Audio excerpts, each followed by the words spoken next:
que as histórias? Algumas histórias atravessam séculos. Estão presentes em todas as culturas. Representam a cultura de um povo. Mobilizam sentimentos e emoções, muitas vezes adormecidos. E resgatam valores. Quando a gente se utiliza de uma história, seja na clínica ou seja na sala de aula, a gente percebe, na hora em que vamos conversar, depois que a história termina, quando a gente vai conversar sobre ela, o quanto as crianças, ou os adolescentes, ou as pessoas ali envolvidas naquele momento, o quanto elas trazem muito de si próprias quando colocam o que sentiram e como compreenderam aquela determinada história. Então, simbolicamente, as histórias trazem muitos significados que nós podemos trazer para a nossa vida, que nós vamos trazer para a vida do cotidiano, e elas vão nos ajudar a resolver conflitos. Além do mais, elas também ajudam nesse resgate dos valores. É um momento muito rico.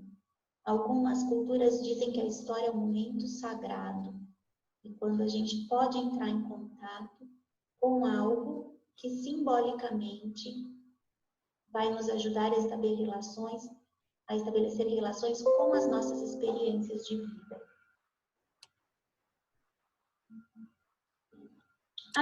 As histórias ajudam a dissolver crenças. Ressignificam as histórias de vida de um indivíduo, suas angústias, seus desejos. Favorecem a construção de vínculos. Sem o outro, não se conta e não se constrói a vida psíquica. Possibilitam o percurso entre o real e o imaginário, entre aspectos conscientes e inconscientes. Muitas vezes, logo após a história, a gente percebe que as pessoas ou as crianças, elas comentam sobre alguma crença que elas têm a respeito delas mesmas. Por exemplo, eu não consigo aprender, eu não consigo ler direito, eu sou burro, não sou como meu irmão, que aprende tudo com muito mais facilidade. Então, elas vão trazendo nos seus relatos as crenças que foram construídas, não só por ela sozinha, mas que ela foi ouvindo de outras pessoas. Então, o que a minha mãe, o que meu pai, o que a minha professora pensa a meu respeito? E isso foi se construindo enquanto crença e tomando uma proporção grande que faz com que a criança ou aquela pessoa acredite de fato que ela não tem um determinado potencial, ou que ela tem alguma característica que, no olhar dos outros, não é uma característica tão positiva.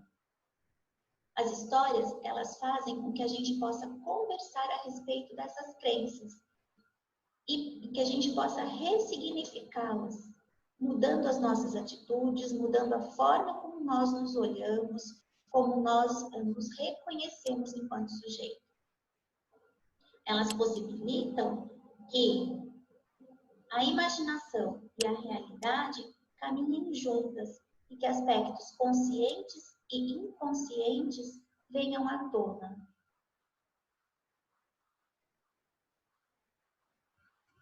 As histórias trazem sempre aspectos opostos, a luz e a sombra, o bem e o mal, a vida e a morte, possibilitando a nossa integração interior.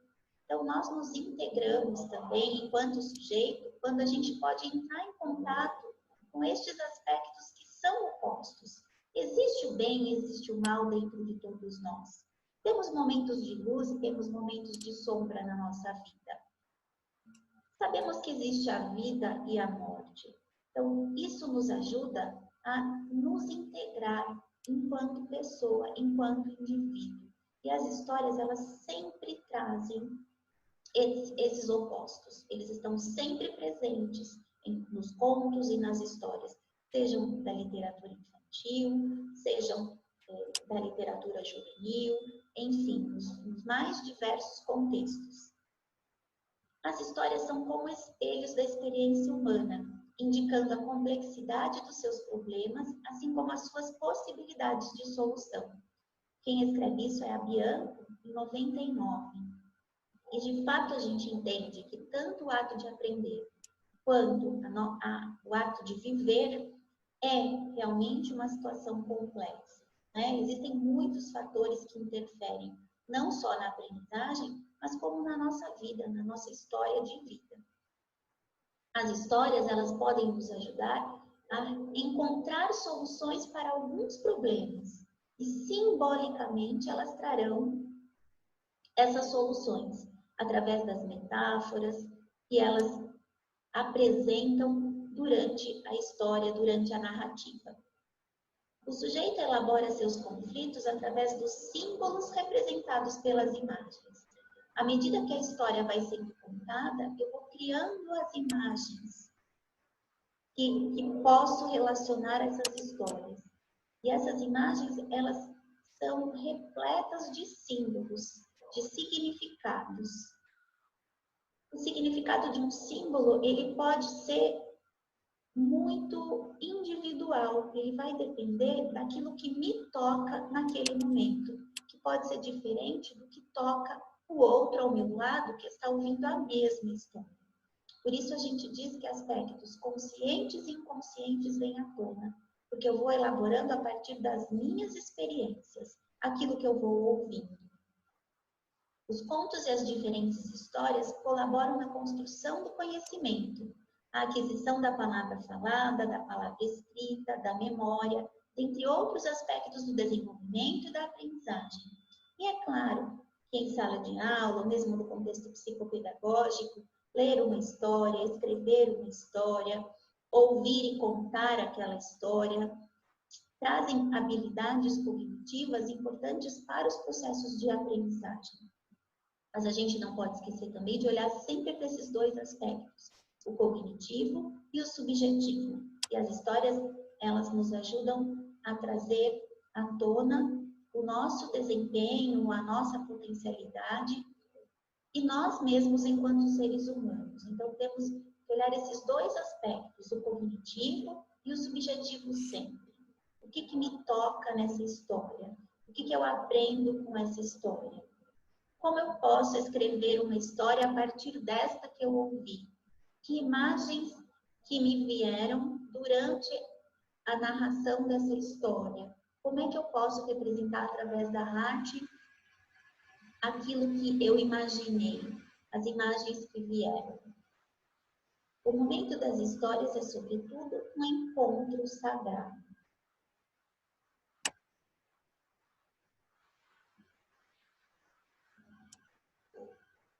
As histórias narradas são repletas de metáforas que fazem parte da nossa existência.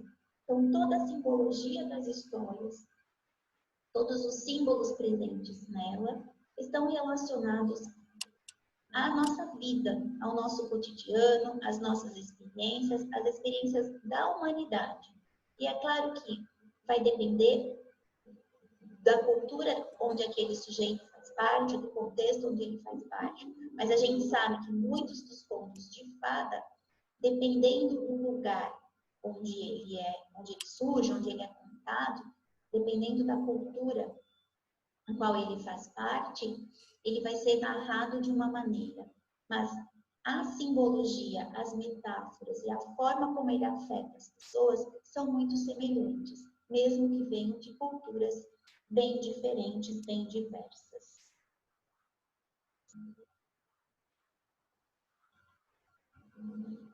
Essa imagem, ela traz um pouco um trabalho que eu realizei numa escola onde havia adolescentes com transtornos de conduta.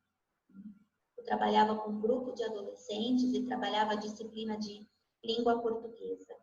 Na época, eu já cursava arte-terapia e como eram garotos, todos eram meninos ali, como eram garotos que tinham muita dificuldade nas relações sociais e logo dificuldade nas relações sociais, dificuldade na relação com o objeto do conhecimento, eu comecei a fazer um trabalho com eles em língua portuguesa a partir da observação de pinturas e da relação dessas pinturas a algumas poesias, a alguns poemas.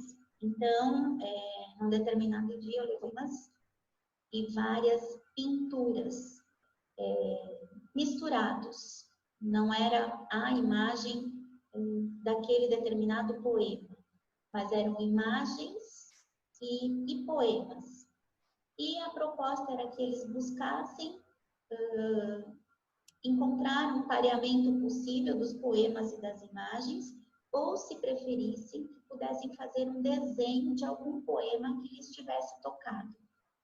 Esse desenho é de um garoto de 10 anos, na época, que tinha uma dificuldade social grande, um potencial além da média para a idade dele, mas muita dificuldade para se colocar, muita dificuldade para se mostrar. E de fato ele traz, né, nessa pintura, nesse desenho que ele escolheu, e logo em seguida eu vou mostrar o poema para vocês. Primeiro ele leu o poema e escolheu o poema que ele queria, e depois ele fez o desenho que representava aquilo que ele sentiu a partir do poema, né? Ele faz aí um garoto, uma pessoa sentada, e a interpretação que eu tenho é de alguém que está com as mãos atadas, né? Alguém que está preso. Na época, eu me lembrei um pouquinho da Alice Fernandes, quando ela fala de inteligência aprisionada. Até porque esse garoto tinha mesmo um potencial além da média, e eu fui descobrindo esse potencial à medida que a gente foi se vinculando. Antes disso, ele me entregava garapujas, ele dizia que não sabia ler.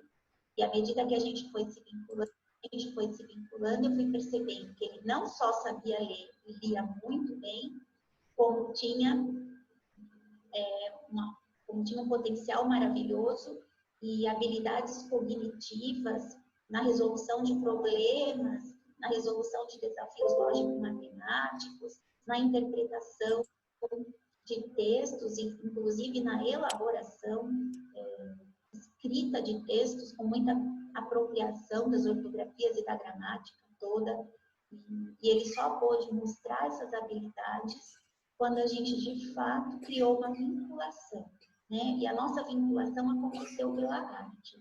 Então, ele tinha ali um material todos os dias, logo que a aula começava, onde ele fazia seus desenhos, era um momento dele com ele mesmo e depois de poder me contar.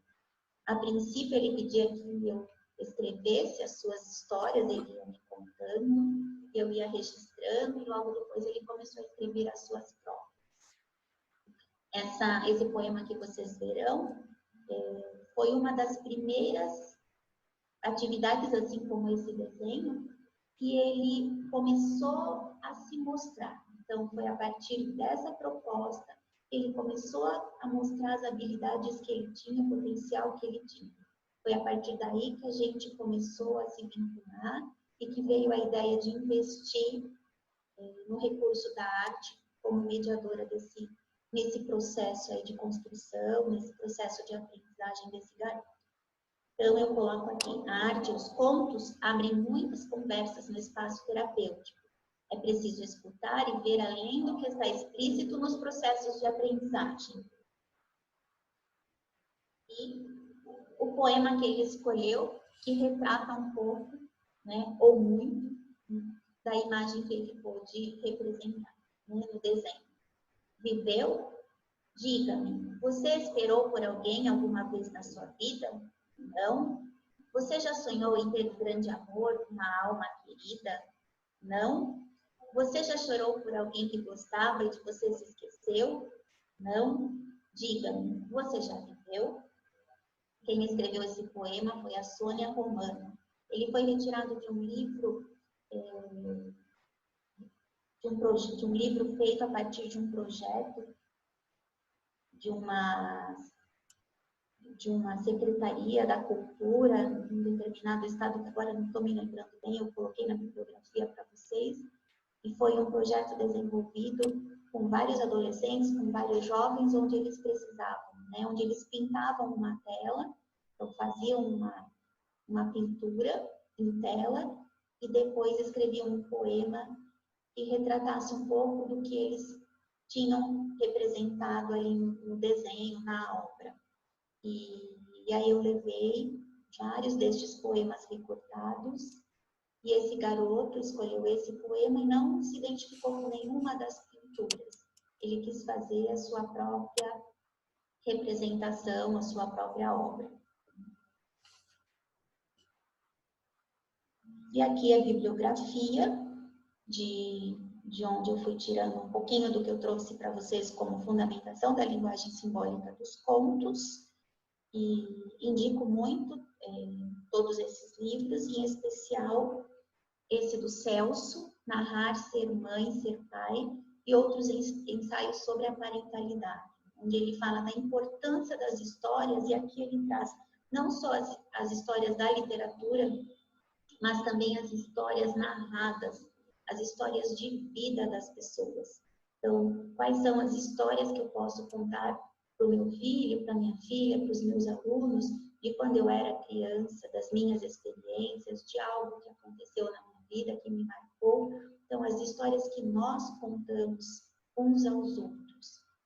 Ele traz a importância, principalmente, dessa narrativa dentro das famílias. Como é importante aquele momento da conversa, do compartilhar experiências, do compartilhar histórias.